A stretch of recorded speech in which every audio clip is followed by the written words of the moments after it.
Buenos días, presidente. Alonso Urrutia de La Jornada. Quisiera insistir con el asunto de la Guardia Nacional, entendiendo su explicación sobre la pertinencia que para usted tiene la participación de las Fuerzas Armadas en seguridad pública y la aceptación social que dice usted que tiene en las Fuerzas Armadas. El punto es lo que dice la Constitución. Y el artículo 21 constitucional dice que la Federación contará con una institución policial de carácter civil. Y más adelante dice, la ley determinará la estructura orgánica de dirección de la Guardia Nacional que estará adscrita a la Secretaría del Ramo de Seguridad Pública. Mi pregunta es, ¿cuál es el sustento jurídico para que mediante un decreto o una ley se pueda establecer cosas distintas a lo que establece la Constitución? Sí, vamos a analizar cómo se puede llevar a cabo la reforma a la ley. ¿Sí? Y al mismo tiempo, ya lo expliqué, vamos a presentar la reforma constitucional. Pero esta reforma no pasa necesariamente por una reforma constitucional, por el Congreso. Una reforma constitucional. Las dos pasan por el Congreso. Sí, pero esta modificación a lo que dice la Constitución tiene que ser una reforma constitucional. Sí, no hay otra ruta. Puede ser que encontremos un mecanismo legal que no requiera la reforma constitucional. Pero una ley o un decreto puede estar por encima de la Constitución. Una ley, y que no se viole la Constitución. Y si, ya lo expliqué, se considera que es violatoria la Constitución, van a acudir los conservadores a el Poder Judicial, a la Suprema Corte. Ya lo anunciaron, pero yo lo que quiero es cumplir con mi responsabilidad. Soy presidente de México y creo que conviene el que la Guardia Nacional quede como una rama de la Secretaría de la Defensa para que se le dé estabilidad en el tiempo y no se corrompa y siga cumpliendo con su función de garantizar la seguridad pública. La Sedena garantiza algo que sea parecido a lo que estoy promoviendo en el Tren Maya y en los aeropuertos. ¿Por qué quiero que haya una empresa de la Secretaría de Defensa que sea la encargada de operar y administrar el Tren Maya, los 1.500 kilómetros del Tren Maya, las estaciones, los aeropuertos Felipe Ángeles, el aeropuerto de Palenque, el aeropuerto de Chetumal, el nuevo aeropuerto de Tulum, toda una empresa? ¿Por qué quiero que sea de la Secretaría de la Defensa, que quede esa empresa?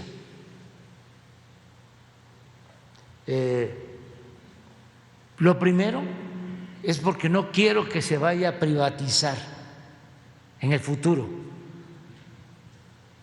Y toda esa inversión pública, todo eso que es del pueblo, pase a manos, como lo han hecho, de particulares. Y si lo dejo dependiendo de la Secretaría de Comunicaciones, a la primera arrebatan. Si lo dejo en Fonatur, igual. Pero si queda en una institución como la Secretaría de la Defensa y además se establece que el pasaje va a ser justo para todo el pueblo y que las utilidades se van a destinar al pago de pensiones y a la seguridad social de los jubilados de las Fuerzas Armadas y de los trabajadores al servicio del Estado. O sea, todo eso, pero fundamentalmente es para proteger.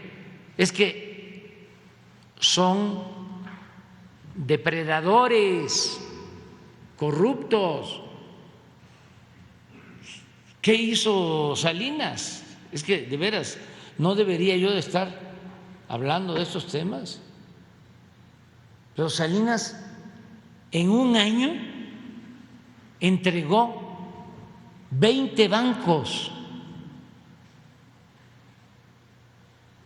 bancos que eran del pueblo, que eran de la nación.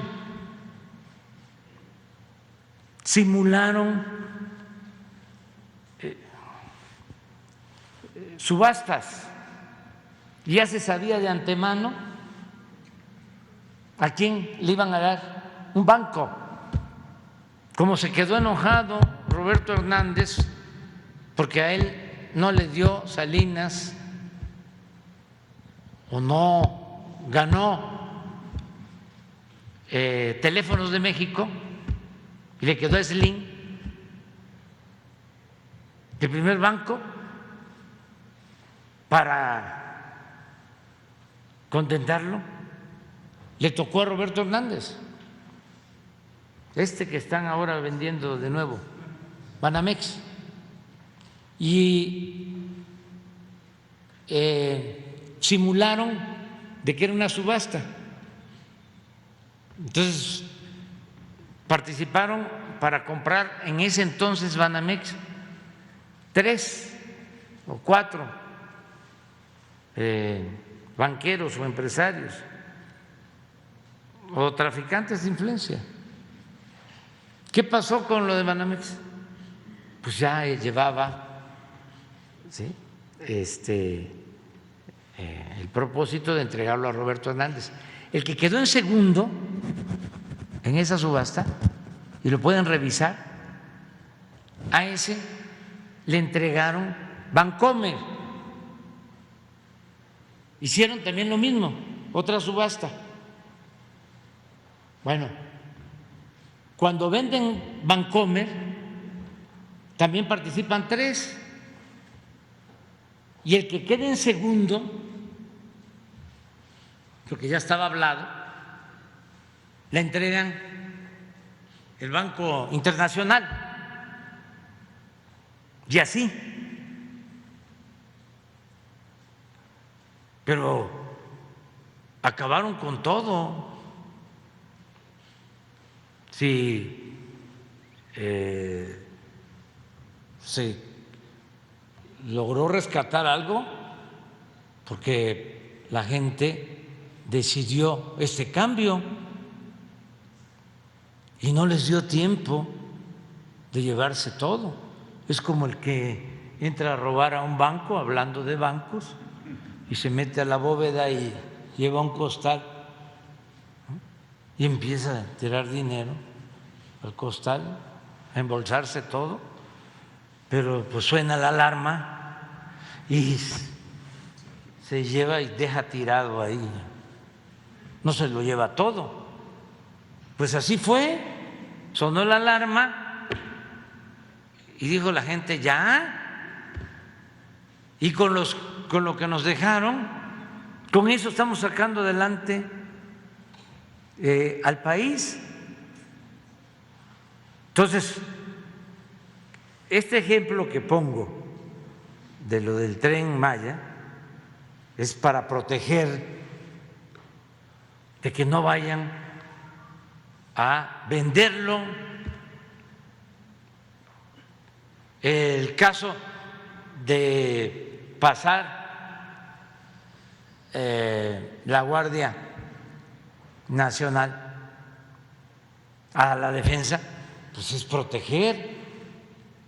En el Istmo, los 2 puertos, Salina Cruz, Coatzacoalcos, los estamos modernizando. Estamos modernizando la vía de ferrocarril. Porque, ¿qué hicieron estos corruptos? Acabaron con los ferrocarriles,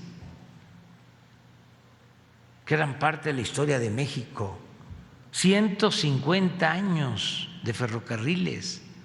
Los acabaron en un abrir y cerrar de ojos. Se acabaron los trenes de pasajeros. Esto para los jóvenes, porque ellos ya no pudieron viajar en los trenes, yo sí, y los de mi edad. Habían trenes de pasajeros, se podía ir desde aquí hasta Valladolid en tren. Y desde aquí hasta el norte, y a Guadalajara, ¿sí? Y desde luego a La Laguna, a todos lados. 25,000 kilómetros de vías férreas y trenes de pasajeros. Y Zedillo los acabó todos. Los entregó a 2 empresas. Y todavía terminó su gobierno y él se fue a trabajar de asesor a una de esas empresas extranjeras. Yo no quiero ya eso. En el caso del Istmo, ¿qué empresa va a manejar los ferrocarriles de pasajeros, los puertos? Una empresa vinculada a la Secretaría de Marina. No quiere decir de que no puedan darle marcha atrás. Pues sí, pero como decía el presidente Juárez, que les cueste más, que avancemos para llegar más lejos, de modo que, toco madera, si vuelven estos corruptos, que les cueste trabajo dar marcha atrás. Les voy a poner otro ejemplo, que es muy importante.